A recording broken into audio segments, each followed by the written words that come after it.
Hey everyone, this is Libertarian Black Man.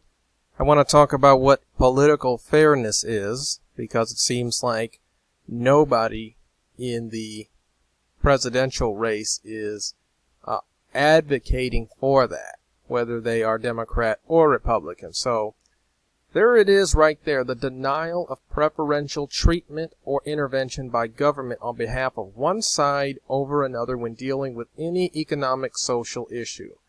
So that is, as I see it, the definition of political fairness. And libertarian philosophy advocates for political fairness. It talks about government policy. In particular, government policy should be fair, and fairness to one side is inherently unfair to all sides. So what are the issues that government is being unfair on? There's a list right there, and I'm sure there are more, but here are the top ones that come to mind. Energy, education, taxes, spending, bailouts, labor, and voting. And I'll give you examples of what all of those mean. So let's look at energy, in particular government subsidies for energy industries. We got three different political parties and their positions in terms of how they govern on those issues. Democrats want to end subsidies for fossil fuels. They are perfectly fine with keeping them for green fuels. Republicans want to end subsidies for the green fuels, but they're perfectly fine with keeping them for fossil fuels. Libertarians, on the other hand, those who are true believers in the libertarian philosophy, say we should end subsidies for all fuels, that we should not give any industry an advantage over the other. Fossil fuels are things like coal, oil, natural gas, and green fuels are things like wind power, solar power, biofuels. Democrats are pro-subsidies for the green fuels for environmental reasons. Republicans are pro-subsidies for fossil fuels for mainly economic reasons. But it doesn't matter, because one side, whether it's under a Democratic or Republican Congress or president, is getting an advantage over the other. It's getting taxpayer money in order to either stay alive or to grow or to put these energy resources in the hands of people. Libertarians say let the private sector get its own funding from those who it wishes to sell to. Stay out of the taxpayer coffers, because at the end of the day, if a fuel is something people want and works effectively for them, it will be funded because people will purchase it. It's that simple. When it comes to government subsidies for education, the Democratic position tends to be more money for the public schools. Republicans say more money for private schools through vouchers, basically giving a portion of the money that goes to public schools in the form of a voucher to those parents who wish to put their children in private schools or charter schools. The libertarian position is really that there should be no government subsidies, that taxpayer dollars should just stay in the hands of the taxpayer, and therefore we can collect less taxes because there'll be fewer subsidies needed, and that in fact people should be able to use their money that would have been taxed to pick whichever school they want to go to. Neither side, when it comes to Republicans or Democrats, shows any fairness, because there's the public school system and then the private school system, and one is always being used to garner funding from the taxpayer. Whether it's one side or the other, there's always conflict, because the other side can always say, you're depriving us of funding. Republicans can say, you're depriving parents of the right to put their children in the school they want when you fully fund public schools and get rid of vouchers. Democrats can say you are sucking the public schools dry when you take taxpayer dollars in the form of a voucher and give it to the parents of students. You don't have this type of conflict or debate when you just say nobody gets any government subsidies or taxpayer dollars. Let all the schools generate their own funding from people who wish to attend or from parents who wish to put their children in. That is the libertarian position, and ultimately that means getting rid of any kind of public school system and allowing for all the schools to be private enterprises or nonprofit organizations, whichever one works, but no taxpayer dollars should be involved. On the issue of tax cuts, Democrats talk about cutting taxes for the middle class, but notice they love to talk about raising taxes on the wealthy. Republicans like to cut taxes on the upper class and the wealthy, corporations and the top 1%, saying the money trickles down, but they don't tend to talk so much about cutting taxes on those who are not in the wealthy, the middle class and the poor. Libertarian position says cut taxes for everyone. Cut taxes for the poor, the middle class, and the wealthy, because in fact everyone is overtaxed in our system, whether it's through property taxes or income taxes, payroll taxes, sales taxes, investment and inheritance taxes. Everyone is overtaxed. We have a bloated government that has too much money coming in, and we should cut taxes on everyone. There is no favoritism when it comes to class on the libertarian position, but you do tend to see that in some form with Democrats and Republicans when they talk about tax cuts. On the issue of government spending, Democrats tend to say more for welfare, more for the poor, less for warfare, less for having troops all over the world, less in terms of military spending. Republicans tend to say more for warfare, and less for welfare. Therefore, big military, big intervention all over the world, and less for the lower income community. Now, in practice, both sides are getting what they want. They're getting more money for welfare and for warfare. And both actually support some form of international intervention with our military, as well as programs for the poor. Libertarians say cut the money for both ventures.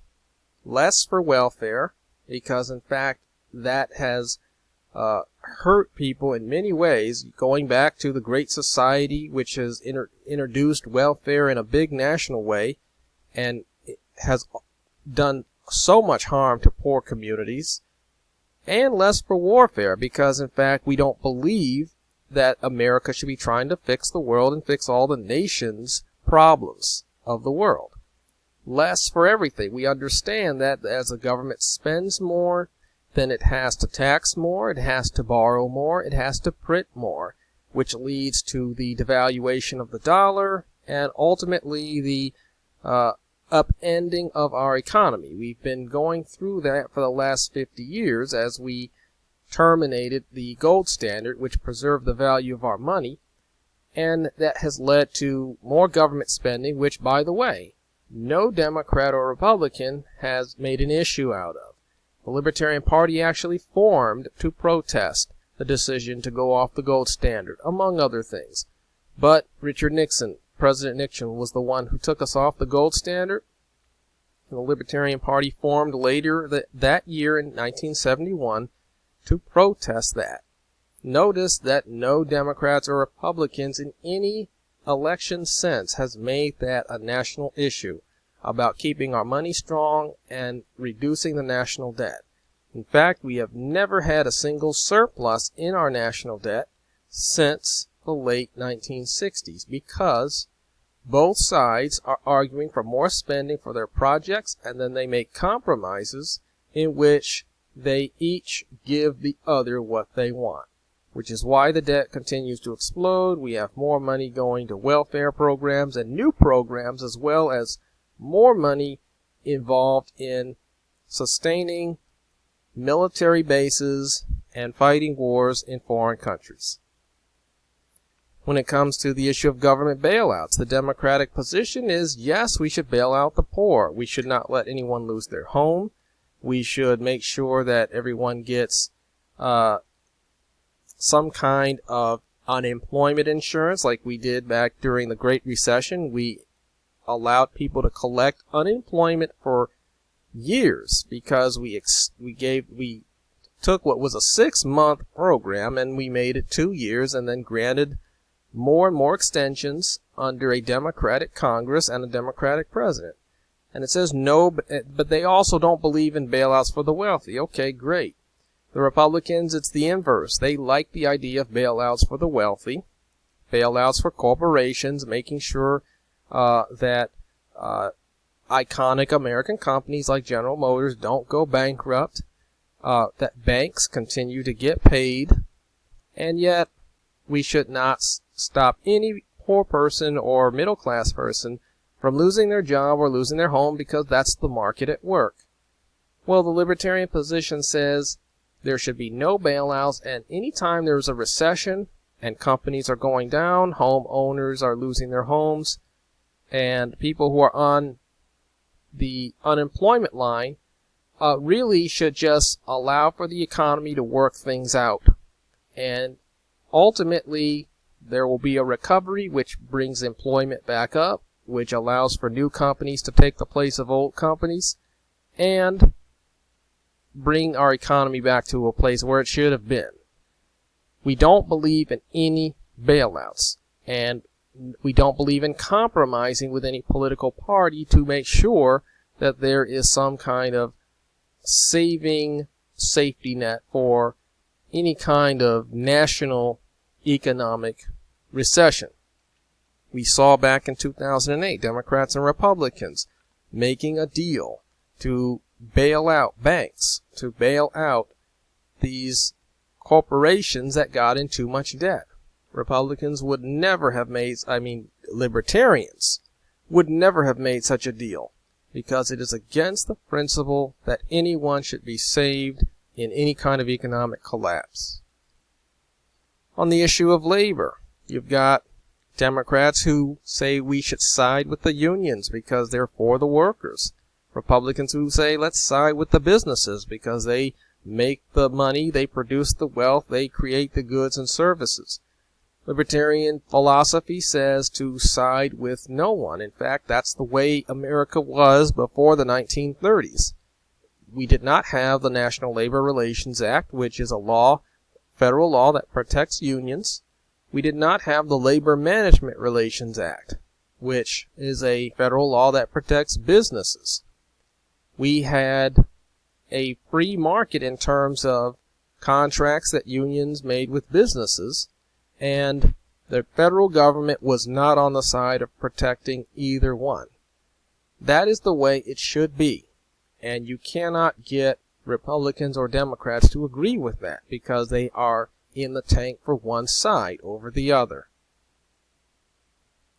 Here's an interesting part of history. Both Democrats and Republicans have a history of suppressing the vote. Democrats back a century ago have a history of blocking the vote for people of color through Jim Crow laws. Republicans, on the other hand, today are blocking the vote for people of color through voter ID laws.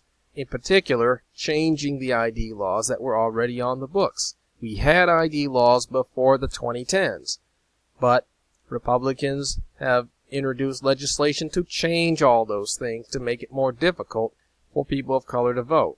How interesting it is that libertarians have no history of blocking the vote for anyone. So you can trust them to make sure that your right to vote is protected. They have no history of doing the opposite, of trying to rig the system in favor of people who are more likely to vote for them. They rather run on the strength of their ideas than on the ability of keeping those who might vote against them away from the polls. So the bottom line is, if you want political fairness, do not vote Democrat or Republican in 2020. Vote Libertarian. because they are the only ones who can be counted on to see things through the eyes of both sides. Thanks for watching, and we hope to see you in the next video.